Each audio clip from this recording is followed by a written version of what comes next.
She looked straight into my eyes, smiled coldly, and said, "Ambitious women like you never survive here." 2 hours later, I walked out of that office, fired for one reason only: being too ambitious. 3 years later, I bought the very building they used to rent. And the first person I sent an interview invitation to, her. She had no idea who the CEO was until she walked into that conference room and saw me sitting at the head of the table. My name is Harper Collins, and at 34, I thought I had finally found my place at Bexley Dynamics, a mid-sized software company in Dallas. I'd been there for 2 years, bringing in millions in contracts, exceeding every sales target they threw at me. Yet somehow, I remained stuck in the same mid-level position, watching less qualified men get promoted around me. I grew up in a middle-class family in suburban Texas, where my parents taught me that hard work and ambition were the keys to success. They were wrong about one thing, though. They never warned me that being an ambitious woman could be seen as a threat rather than an asset. From the moment I could work, I did. Waiting tables through college, internships that barely paid, entry-level jobs where I was always the first to arrive and the last to leave. I wasn't just passionate about business, I was obsessed with the idea of building something meaningful in tech. Bexley Dynamics was supposed to be different. During my interview, they talked about innovation and disrupting the industry. They said they valued go-getters and forward thinkers. What they really meant was they wanted worker bees who knew their place. The company culture was suffocating, an old boys' club disguised as a modern tech firm. Women were expected to smile, support, and never outshine. We were the reliable backdrop against which male executives could shine. In my 2 years there, I'd single-handedly saved 3 major accounts from walking away, pioneered a new client onboarding system that increased retention by 40%, and identified market opportunities that led to a 7-figure acquisition. My reward? Pat on the head, compliments and promises of next quarter that never materialized. Meanwhile, Brad from marketing, who spent most of his time perfecting his golf swing, became senior vice president. The office itself was a monument to mediocrity. Glass walls that promised transparency but delivered surveillance. Open floor plans that killed privacy. And motivational posters that felt more like warnings. Know your role might as well have been emblazoned above the entrance. Every day. I watched brilliant women dim their light, soften their voices, and apologize for having ideas. Some days, I caught myself doing the same. But I couldn't help it. Ideas burned inside me like fire. I saw opportunities everywhere.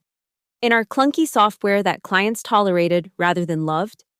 In markets we ignored because that's not how we've always done it. In the talent we wasted by keeping people in boxes. I had notebooks full of strategies, improvements, innovations. I thought that was what they wanted. I thought excellence would eventually break through the ceiling. I was about to learn that sometimes. The ceiling isn't made of glass, it's made of people determined to keep you beneath them. Melissa Rayner was 42. With perfectly styled blonde hair and a smile that never reached her eyes. She'd been my direct manager for 18 months, and from day one, I could feel her sizing me up like a predator evaluating a threat.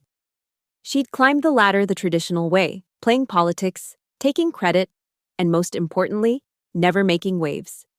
My approach was her antithesis, and she knew it. The first real clash came during a strategy meeting 6 months into her tenure as my manager. I'd spent weeks analyzing our client data and identified a massive opportunity. Our enterprise clients were desperately seeking integration features we could easily develop. The potential revenue increase was astronomical. We're talking 8 figures annually. I'd prepared a comprehensive presentation, complete with development timelines, cost analyses, and projected ROI. "This is ambitious," Melissa said after I finished. Her tone suggesting ambition was a 4-letter word. "But we need to be realistic about our capabilities." "I've already spoken with the dev team," I countered. "They're excited about the project. Sarah from engineering even worked up some preliminary." I said, "No, Harper." Her voice cut through mine like ice. "We don't have the resources for your pet projects." 3 weeks later, I walked into the quarterly board meeting to see Melissa presenting my exact proposal. Dumbed down, stripped of innovation, but still recognizably mine. She'd even used my slides, just redesigned with her name at the bottom. The board loved it. She got a standing ovation, and a bonus I later heard was in the mid-five figures. I couldn't let it slide. That night, I stayed late, accessing the shared drive where I'd saved my original presentation with timestamp data. I compiled email threads showing my communications with the engineering team, dating weeks before Melissa's breakthrough idea. I didn't go to HR. I knew better than to trust a department that reported to the same executives who benefited from the status quo. Instead, I scheduled a meeting with David Kim, the chief product officer, and laid out the evidence. David listened, nodded, and thanked me for my transparency. 2 days later, Melissa received what she called a gentle reminder about proper attribution. That was it. A slap on the wrist that stung her ego more than her career. But for Melissa, that was enough to declare war. The campaign started subtly. First, she removed me from the Johnson Industries account, my biggest success story, claiming they needed fresh perspectives. Then came the meeting invitations that arrived too late, the forgotten CCs on crucial email threads, the suddenly full conference rooms when I'd booked them weeks in advance. She reassigned my junior team members, leaving me to handle administrative tasks that an intern could do. "You need to learn to be more of a team player," she'd say during our one-on-ones, her manicured nails tapping against her coffee mug. "Leadership isn't just about having ideas, Harper. It's about knowing when to step back." The isolation was surgical. She'd drop comments in casual conversations. "Harper can be a bit intense, can't she?" Or, "Some people just don't understand our culture here." Colleagues who used to grab lunch with me started having mysterious conflicts. My name disappeared from project credits. When I'd speak up in meetings, Melissa would interrupt with, "Let's take that offline." Code for, "Let's bury that forever." The worst part was watching her poison the well with other departments. She'd volunteer me for impossible deadlines, then express concern about my work-life balance when I worked late to meet them. She'd assign me projects outside my expertise, then question my competence when I asked for resources. It was death by 1,000 cuts, each one precisely placed to avoid leaving evidence. I documented everything, every slight, every stolen idea, every missed opportunity. My apartment became a war room, with printed emails and timeline charts covering my dining table. Friends told me to quit, to find another job, to stop letting her win. But I was stubborn. I believed that if I just worked harder, proved myself more, eventually, merit would matter. The final straw came when Melissa blocked my promotion for the third time. "Harper shows promise," she wrote in my review, "but lacks the emotional intelligence necessary for senior leadership. Her ambition, while admirable, often overshadows her judgment." Emotional intelligence, code for, knows her place. My ambition wasn't the problem. It was the threat it posed to mediocre managers who'd built their careers on the backs of people like me. I should have seen what was coming. Melissa wasn't just trying to keep me down anymore. She was building a case to push me out entirely. It was a Friday afternoon in October, the kind of crisp Dallas day that usually made me optimistic about new beginnings. I was wrapping up a client proposal when Melissa's assistant appeared at my desk. "She wants to see you. Now." The walk to her corner office felt like a death march. My instincts screamed that something was wrong. No HR representative waiting, no documentation on her desk. Just Melissa sitting behind her mahogany fortress with that cold smile I'd grown to despise. "Sit down, Harper." She didn't look up from her computer screen, a power play I'd seen her use countless times. I sat and waited, my hands steady despite the adrenaline coursing through my veins. Finally, she turned to me, fingers steepled like a movie villain. "I've made a decision about your future here at Bexley." "My performance review isn't for another month," I said, keeping my voice level. "This isn't about performance." She leaned back, savoring the moment. "It's about fit. You're ambitious, Harper, too ambitious. And ambitious women like you never survive here." The words hung in the air like a confession, and a threat rolled into one. She wasn't even trying to hide behind corporate speak anymore. "Are you firing me for being good at my job?" I asked, incredulous. "I'm firing you for being a toxic influence on team culture," she replied smoothly. "Your constant need to prove yourself, your inability to respect hierarchy, your refusal to understand how things work here, it's exhausting for everyone." "You mean my refusal to let you steal my work?" Her smile widened. "See? That attitude right there. Always the victim, never taking responsibility. Security will escort you out in an hour. I suggest you use that time to pack. No severance negotiation, no transition period, no pretense of fairness. Just a brutal execution of power, delivered with the casual cruelty of someone who'd done this before." "You can't do this," I said, though we both knew she could. "I have contracts in negotiation, clients who had. You had those things." She turned back to her computer, dismissing me like dust. "Oh, and Harper, you'll want to be careful about what you say about Bexley. We have excellent lawyers." I stood on shaky legs, dignity the only thing keeping me upright. At the door, I turned back. "You're right about one thing, Melissa. I am ambitious. Too ambitious for this place. Thanks for the favor." Her eyes flickered with uncertainty for just a moment. Good. The next hour was a blur of humiliation. Security watched as I packed 2 years of my life into a cardboard box. My access was cut before I even reached my desk. Email, shared drives, even the bathroom keycard. Former colleagues averted their eyes, suddenly fascinated by their screens. Jamie from accounting mouthed, "I'm sorry," from across the room, but didn't dare do more. I carried my box through the lobby I'd rushed through every morning, past the reception desk where I'd greeted Sandra every day, out into the October sunshine that felt too bright for what had just happened. My company phone was dead. My parking pass wouldn't work on Monday. 2 years of 60-hour weeks, exceeded targets, and innovative solutions reduced to a box of personal items and a security escort. I made it to my car before the shock hit, sitting in the driver's seat, staring at the Bexley Dynamics logo on the building. I felt the full weight of what had happened. Not just fired, publicly executed, not just rejected, erased. The tears came then, hot and angry, for about 30 seconds. Then something else took over. Rage. Pure, crystallizing rage.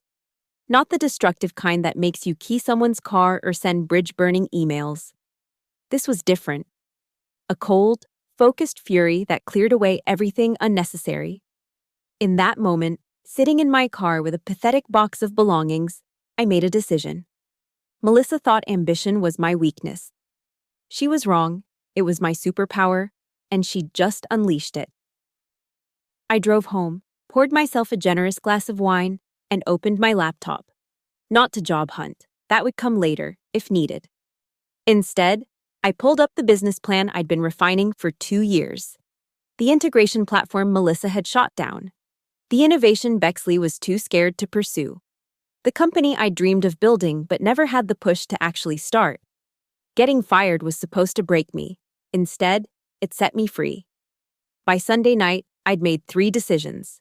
I wouldn't beg for another corporate job, I wouldn't let Melissa's poison define my worth, and I would build something that would make Bexley Dynamics look like the dinosaur it was. Ambitious women like me never survive there? Fine. I'd build my own here. Monday morning, instead of updating my resume, I drove to Austin. The startup scene there was everything Dallas wasn't: hungry, innovative, and allergic to corporate bureaucracy. I'd saved enough to survive 8 months without income, maybe 10 if I lived on ramen. It wasn't much, but it was enough to take a shot. Finding funding was like dating after a bad breakup. Everyone could smell the desperation. Venture capitalists listened politely to my pitch, then asked about my previous exit experience. Angel investors wanted to know why I'd left Bexley so suddenly. One particularly condescending fund manager suggested I get some real experience before trying to play entrepreneur. "You're competing against established players," he said, sliding my business plan back across the table. What makes you think you can succeed where others have failed? Because I know exactly what clients hate about those established players, I replied. I spent 2 years listening to their frustrations. He wasn't convinced, neither were the next 12 investors I pitched to. My savings dwindled. My apartment in Dallas was too expensive to keep. So I moved into a studio in Austin that was generously described as cozy and realistically described as a closet with plumbing. I worked out of a co-working space that smelled like burnt coffee and desperation, surrounded by 20-somethings building the next Uber for dog walking. The breakthrough came from an unexpected source.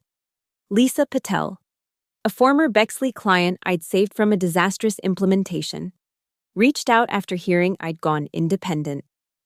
Harper, is it true you're building that integration platform you pitched last year? Trying to, I admitted. Why? Because we need it. Desperately. Bexley's solution is held together with duct tape and prayers. She couldn't officially hire me, contracts and legal complications, but she introduced me to 3 other regional retail chains facing the same problems. Small players Bexley ignored because they weren't worth the effort. To me, they were perfect. I pitched them something radical, a platform built for their actual needs, not forced to fit a one-size-fits-all solution. Custom integration at a fraction of the cost. Most importantly, a partner who understood their business because I'd been in the trenches. Techstart Retail, a family-owned chain with 40 stores, signed first. The contract was tiny by Bexley standards, barely 5 figures, but it was everything to me. I celebrated alone in my studio apartment with takeout Chinese and cheap champagne, crying tears that tasted like vindication. Building the platform nearly killed me. 18-hour days became normal. I coded until my eyes burned, took client calls at 3 a.m., and learned the hard way why companies have entire departments for compliance. My social life evaporated. My parents worried I was having a breakdown. Some days, I wondered if they were right. But, slowly, it worked. The Techstart implementation exceeded every metric we'd projected. Word spread through the regional retail network, that informal alliance of David's fighting Goliaths. By month 4, I had 6 clients. By month 6, I needed help. That's when I started building my team. And I knew exactly who to recruit. The misfits and discards. The ones labeled too ambitious or not culture fits. Sarah. The brilliant engineer Melissa had driven out 6 months before my firing. Marcus, a sales genius who'd been passed over for promotion 3 times because he didn't golf with the right people. Amy, a project manager who'd been told she was too aggressive for expecting deadlines to mean something. We worked out of a converted warehouse that made my studio apartment look luxurious. Our conference table was a door balanced on sawhorses. We celebrated wins with food truck tacos and worked through failures with gas station coffee. But every single person there had something to prove. And that made us dangerous. You know what we're building here? Sarah asked one late night, surrounded by empty energy drink cans and code reviews. A company? I suggested, half delirious from exhaustion. A revenge success, she grinned. Every line of code is a middle finger to everyone who said we couldn't. She was right. We weren't just building software. We were building proof that the corporate machine had discarded the wrong people. Every client we signed, every problem we solved, every innovation we shipped was evidence that ambition wasn't a flaw to be managed, but a force to be unleashed. By our first anniversary, Nova Strategies had 22 employees and nearly 30 clients. We were still small, still scrappy, but we were profitable. More importantly, we were building something that mattered, not just to our bottom line, but to the businesses we served. I thought about Melissa sometimes, usually during those quiet moments before dawn when I was the only one left in the office. I wondered if she knew what had happened to her too ambitious former report. Part of me hoped she did. Part of me hoped it kept her up at night. But mostly, I was too busy building the future to dwell on the past. Revenge, I was learning, was better served through success than spite. Year 2 was when we stopped being a scrappy startup and became a legitimate threat. Our client retention rate hit 94%, unheard of in enterprise software. We weren't just solving problems. We were anticipating them. While Bexley pushed bloated, one-size-fits-all solutions, we delivered surgical precision. Our clients didn't just like us, they evangelized for us. The shift happened gradually, then suddenly, regional chains started talking to national ones. Our innovative API structure caught the attention of industry publications. TechCrunch ran a piece titled, "How Nova Strategies is Quietly Revolutionizing Retail Integration." My phone, once silent except for collection calls, now rang constantly with partnership inquiries. The real satisfaction came from winning contracts Bexley had considered theirs by default. Meridian Retail Group, a billion-dollar operation with stores across the Southwest, had been a Bexley client for a decade. When their contract came up for renewal, they invited us to pitch. The David versus Goliath narrative was irresistible to them. A company built by people who understood their pain points because we'd lived them. We won the contract. The commission from that single deal equaled my entire annual salary at Bexley. I signed the papers in the same blazer I'd worn the day Melissa fired me. A private joke with the universe. Marcus tracked our competitors' movements obsessively. Bexley's hemorrhaging clients, he reported during one strategy session. They've lost 6 major accounts in the last quarter, stocks down 12%. Good for them, Amy said, not looking up from her project timeline. There's more, Marcus continued, grinning. Guess who just got promoted to VP of Strategic Development? I knew before he said it. Melissa? Failing upward, as always. Sarah muttered. The news should have enraged me. Instead, I felt pity? No, that wasn't right. Amusement. Melissa was captaining a sinking ship, and they'd just handed her a fancier bucket. The universe has a sense of humor about timing. The invitation to speak at the Dallas Tech Summit arrived the same week as Melissa's promotion announcement, the region's premier industry event, where Bexley's executives held court every year like aging royalty. They wanted me to present on disruptive innovation in enterprise software. I accepted immediately. The Hilton Anatole Ballroom was packed with 500 industry leaders, investors, and, I noted with satisfaction, Bexley's entire leadership team. They sat in the third row, a phalanx of navy suits and nervous energy. Melissa was front and center, her smile frozen in place like a bad Botox job. I took the stage in a simple black dress and the confidence that comes from building something from nothing. No notes, no slides full of corporate buzzwords, just me and the story of how outdated thinking was killing enterprise software.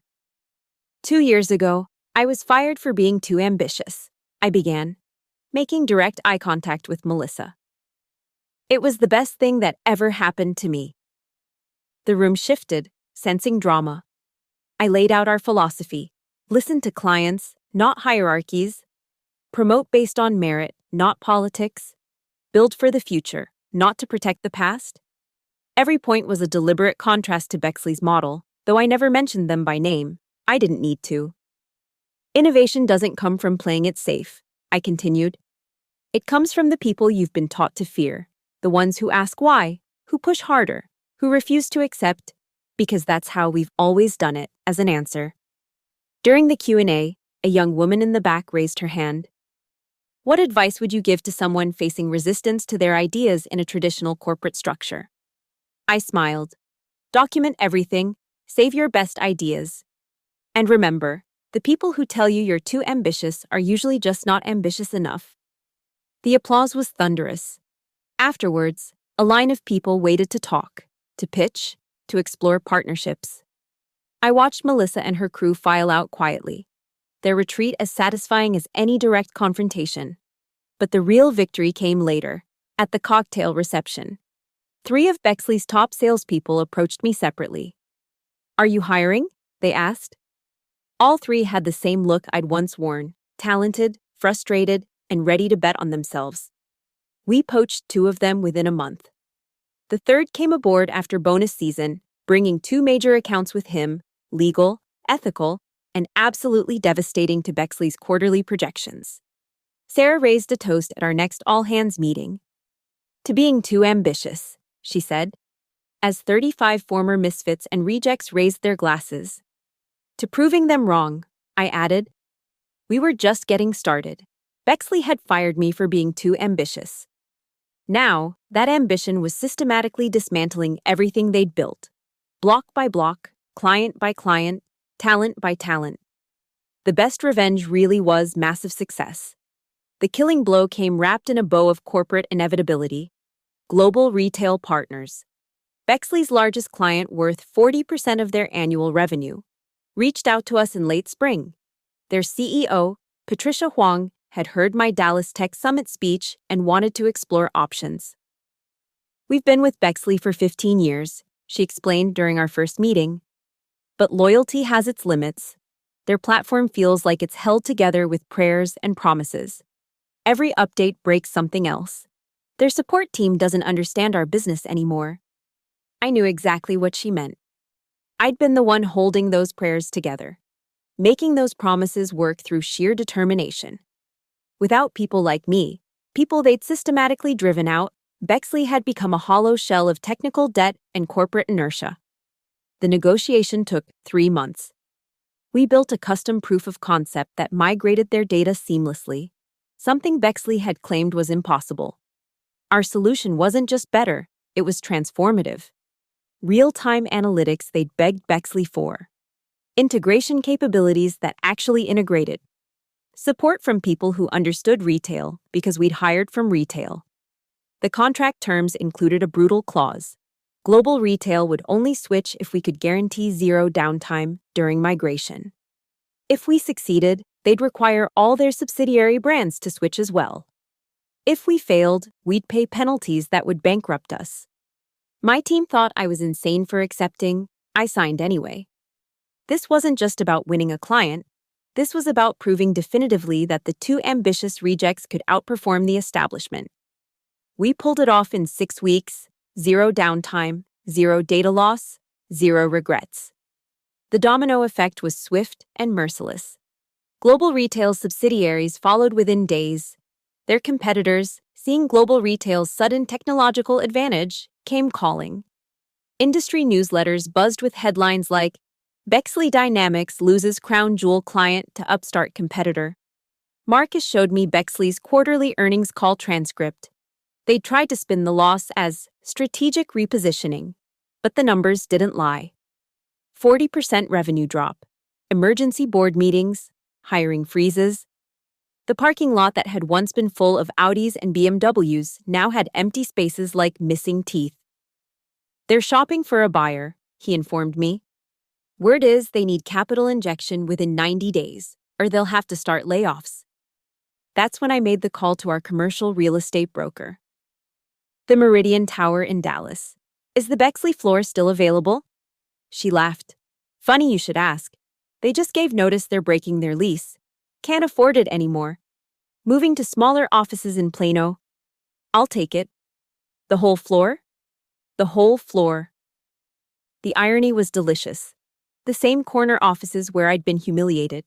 The same conference rooms where my ideas had been dismissed. The same elevator I'd ridden down in shame with my cardboard box. Now it would all house Nova Strategy's new Dallas headquarters. We moved in on a Thursday. I made sure our logo was installed overnight, visible from the highway, impossible to miss. By morning, every Bexley employee driving to their downsized Plano office would see it. Nova Strategies, occupying the space they could no longer afford. The email drafts saved themselves. I wrote them late at night, each one a perfectly crafted dagger. Dear Melissa, Nova Strategies is expanding our leadership team. Given your experience with strategic development, I thought you might be interested in our Director of Sales Operations position. I never sent them. That would have been petty. Instead, I did something worse. I posted the positions publicly. Director roles. VP roles. Senior positions with salaries Bexley could no longer match. We hired 12 former Bexley employees in 2 months. Each one personally failed by Melissa's leadership. She must have gotten word about our recruiting because the LinkedIn request came on a Tuesday afternoon. Melissa Rayner wanted to connect. No message, just the request hanging there like a white flag. I let it sit for 3 days before accepting. Within an hour, her message appeared. Harper, I heard about your success with Nova. Very impressive. I'm exploring new opportunities and wondered if we could have coffee to discuss potential synergies. Potential synergies. Corporate speak for, please hire me. I crafted my response carefully. Melissa, thank you for reaching out. We're indeed hiring for several positions. Please feel free to apply through our careers page. Our recruitment team reviews all applications thoroughly. The same generic response she'd given to countless ambitious people she'd deemed unworthy. The circle was complete. But the universe wasn't done with its poetry. 2 weeks later, our recruiter forwarded me an application. Melissa Rayner, former VP of Strategic Development, seeking a senior manager position, a full step down from her Bexley title. Her cover letter was a masterpiece of desperation wrapped in corporate speak. She'd always admired innovative thinking and was excited by disruptive technologies. Should we interview her? The recruiter asked. I stared at the application for a long moment. The vindictive part of me wanted to bring her in, to make her sit across from me and explain why she was ambitious enough for Nova Strategies. Schedule the interview, I told the recruiter. Conference Room A, Thursday at 2 p.m. Conference Room A, our largest, with floor-to-ceiling windows overlooking downtown Dallas. The same view Melissa had lorded over me from, now framed by Nova's success stories plastered on every wall. I arranged for our leadership team meeting to run right up until 2 p.m. She'd have to wait, watching our executives file out, each one a testament to what ambition could build. Thursday arrived crisp and bright. I dressed carefully, not to impress, but to embody everything I'd become. A simple black suit, understated jewelry, and the quiet confidence of someone who'd built an empire from spite and brilliance. Melissa arrived 15 minutes early, sitting rigidly in our lobby. Through the glass, I watched her take in our space, the awards, the client logos, the energy of people who actually wanted to be there. Her designer suit couldn't hide the desperation in her posture. At exactly 2 p.m., I opened the conference room door. The moment of recognition was everything I'd imagined. Her face cycled through surprise, embarrassment, and finally, resignation. Hello, Melissa. Please, have a seat. She sat across from me, the power dynamic reversed so completely it felt like theater. The woman who'd once smiled coldly while destroying my career now fidgeted with her portfolio. Thank you for seeing me, she began, her voice smaller than I'd ever heard it. I've been following Nova's growth. What you've built is impressive. Ambitious, some might say, I replied evenly. She flinched. Good. Harper, I know we didn't part on the best terms. You fired me for being too ambitious. I interrupted. Your exact words were, ambitious women like you never survive here. I took that advice to heart. I was wrong, she said quickly. I see that now. The industry has changed, and I've learned. What have you learned, Melissa? She launched into a rehearsed speech about growth mindsets and evolving perspectives. Empty words from someone who'd only changed because the world had changed around her. I let her talk, studying the woman who'd once held my career hostage. The perfectly styled hair was the same, but everything else had shifted. The predator had become prey. When she finished, I leaned back. Tell me, why should Nova hire someone who systematically destroyed ambitious people, who stole ideas and claimed credit, who built a career on keeping others down? The mask finally cracked.